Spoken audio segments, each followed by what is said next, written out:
સુરત મનપાની ભરતીમાં ગેરરીતિનો આરોપ કોંગ્રેસના પૂર્વ કોર્પોરેટર વિજય પાનસેરિયાએ ગેરરીતિનો આરોપ લગાવ્યો। એ ઇલેક્ટ્રોનિક્સની 2 જગ્યા વધારીને 7 કરી હોવાનો આરોપ લગાવ્યો। ઇન્ટરવ્યુમાં મનસ્વી માર્ક્સ મૂકી અને મેરિટના નામે ખેલ થયો તેવો પણ તેમણે આરોપ લગાવ્યો। ઇન્ટરવ્યુ બાદ અપાયેલી નિમણૂકો રદ કરવા વિજય પાનસેરિયાએ માંગ કરી છે। નવેસરથી લાયક ઉમેદવારની ભરતી કરવાની પણ પૂર્વ કોર્પોરેટરે માંગ કરી।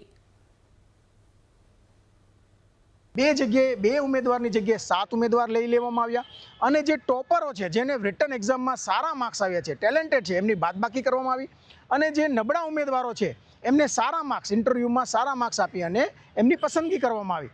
આ સમગ્ર પ્રક્રિયામાં ગુજરાત સરકાર અને ભારત સરકારના નિયમો છે કે જ્યારે પણ કોઈ પણ ગૌણ સેવામાં ઇન્ટરવ્યૂ લેવામાં આવે તો જે ઉમેદવારો એના 3 ગણા ઉમેદવારોને જ ઇન્ટરવ્યુમાં બોલાવવામાં આવે છે, પરંતુ સુરત મહાનગરપાલિકા ભારત સરકાર અને ગુજરાત સરકારની ઉપર હોય એ રીતે તમામ પાસ આઉટોને ઇન્ટરવ્યુમાં બોલાવે છે।